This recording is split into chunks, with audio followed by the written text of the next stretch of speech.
Hello दोस्तों। तो चलिए हम आज पढ़ते हैं ज्ञान गंगा का पार्ट 2। कलयुग में सतयुग। सतयुग उस समय को कहते हैं जिस युग में अधर्म नहीं होता, शांति होती है, पिता से पहले पुत्र की मृत्यु नहीं होती, स्त्री विधवा नहीं होती, रोग रहित शरीर होता है, सारे मानव भक्ति करते हैं, परमात्मा से डरने वाले होते हैं क्योंकि वे आध्यात्मिक ज्ञान के सर्व कर्मों से परिचित होते हैं। मन कर्म वचन से किसी को पीड़ा नहीं देते तथा दुराचारी नहीं होते। जति सती स्त्री पुरुष होते हैं, वृक्षों की अधिकता होती है, सर्व मनुष्य वेदों के आधार से भक्ति करते हैं। वर्तमान में कलयुग है, इसमें अधर्म बढ़ चुका है। कलयुग में मानव की भक्ति के प्रति आस्था कम हो जाती है, या तो भक्ति करते ही नहीं, यदि करते हैं तो शास्त्र की विधि त्याग कर मनमानी भक्ति करते हैं, जो श्रीमद् भागवत गीता अध्याय 16 श्लोक में है। जिस कारण से परमात्मा से जो लाभ वंचित होता है वह प्राप्त नहीं होता। इसलिए अधिकार मनुष्य नास्तिक हो जाते हैं। धनी बनने के लिए रिश्वत चोरी और तथा डाके दोषी हो जाते हैं, डाका डालने को माध्यम बनाते हैं तथा प्राकृतिक कष्टों को झेलते हैं। परमेश्वर के विज्ञान को मानव भूल जाता है कि किस्मत से अधिक प्राप्त नहीं हो सकता। यदि अन्य अवैध विधि से धन प्राप्त कर लिया तो वह रहेगा नहीं। जैसे एक व्यक्ति अपने पुत्र को सुखी देने के लिए अवैध विधि से धन प्राप्ति करता था। कुछ दिनों पश्चात उसके पुत्र के दोनों गुर्दे खराब हो गए। जैसे तैसे करके गुर्दे बदलवाए, 3 लाख रुपए खर्च हुआ।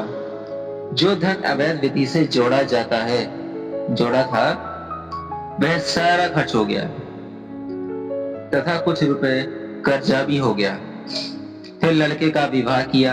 6 महीने के पश्चात बस दुर्घटना में इकलौता पुत्र मृत्यु को प्राप्त हुआ। अब ना तो पुत्र रहा और ना ही अवैध विधि से अर्जित किया गया धन। शेष क्या रहा? अवैध विधि से धन संग्रह करने में किए हुए पाप, जो अब अभी भोगने बचे हैं। उनको भोगने के लिए जिससे पैसे ऐंठे थे उनका पशु गधा बैल गाय बनकर पूरे करेगा। परंतु परम अक्षर ब्रह्मा की शास्त्रानुकूल साधना करने वाले भक्त की किस्मत को परमेश्वर बदल देता है, क्योंकि परमेश्वर के गुणों में लिखा है कि परमात्मा निधन को धनवान बना देता है।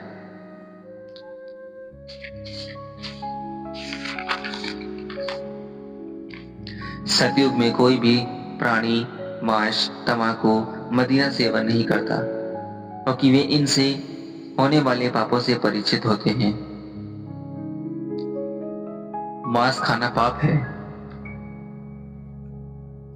एक समय एक संत अपने शिष्य के साथ कहीं जा रहा था।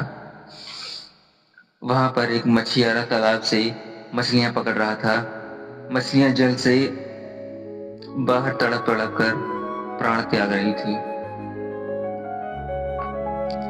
शिष्य ने पूछा, हे गुरुदेव, इस अपराधी प्राणी को क्या दंड मिलेगा? गुरुजी ने कहा, बेटा, समय आने पर बताऊंगा। 4-5 वर्ष के पश्चात दोनों गुरु शिष्य कहीं जाने के लिए जंगल से गुजर रहे थे। वहां पर एक हाथी का बच्चा चिल्ला रहा था। उछल कूद करते समय हाथी का बच्चा 2 निकट उगे वृक्षों के बीच में फंस गया था।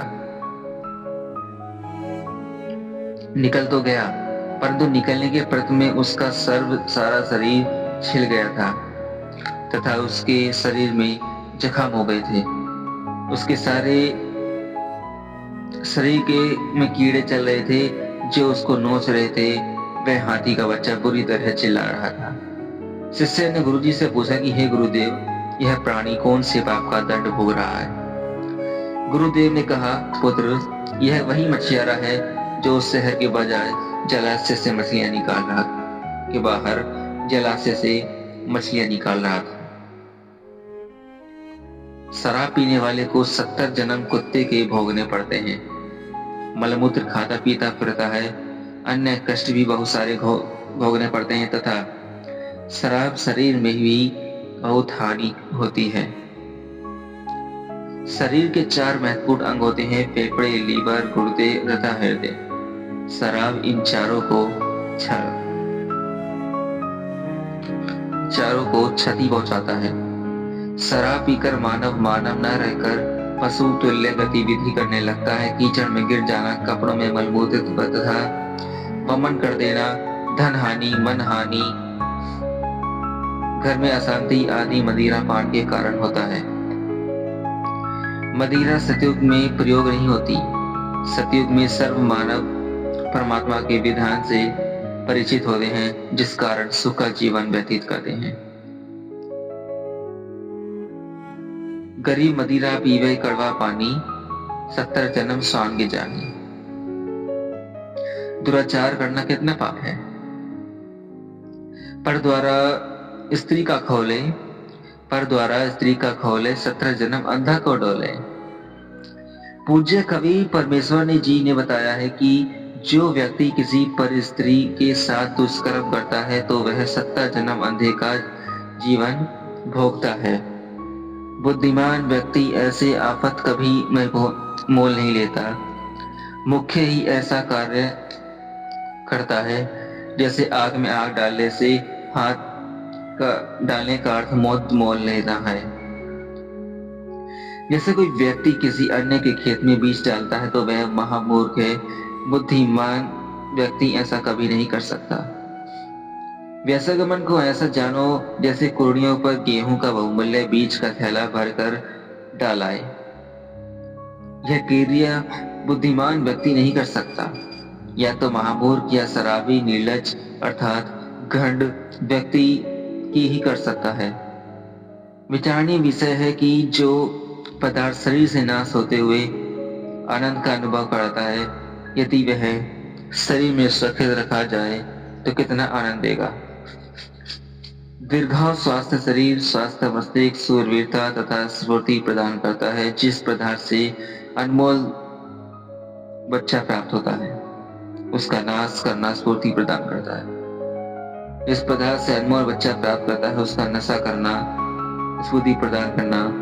जिस पदार्थ से अनमोल बच्चा प्राप्त होता है, इसलिए दुराचार तथा अनावश्यक भोग विलास वर्जित है।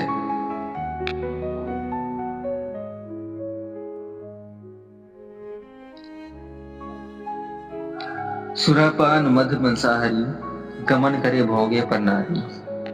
70 जन्म कटक है सिसम, साक्षी साहेब है जगदीशम। पर द्वारा स्त्री का खोले 17 जन्म अंधा हो डोले। 100 नारी जारी करे सुरापन 100 बार। एक चिलम हुक्का भरे डूबे काली धार। जैसे कि ऊपर पहले आपको पता है कि एक बार शराब पीने वाला 70 जन्म कुत्ते का जीवन भोगता है। फिर मलमूत्र खाता पीता फिरता है, पर स्त्री गमन करने वाला 70 जन्म अंधे के भोगता है। मांस खाने वाला भी महाकष्ट का भागी होता है। उपरोक्त सर्व पाप 100 बार करने वाले को जो पाप होता है वह एक बार हुक्का पीने वाले अर्थात तंबाकू सेवन करने वाले को सहयोग देने वाले को होता है। तंबाकू सेवन करने वाले, हुक्का, सिगरेट, बीड़ी तथा अन्य विधि से सेवन करने वाले तंबाकू खाने वालों को क्या पाप लगेगा।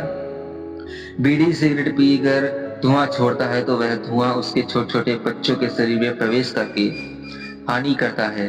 वे बच्चे फिर शीघ्र बुराई को ग्रहण करते हैं तथा उनका स्वास्थ्य भी बिगड़ जाता है। अवतार का अर्थ है ऊंचे स्थान से नीचे स्थान पर उतरना। विशेषकर यह शुभ शब्द उन उत्तम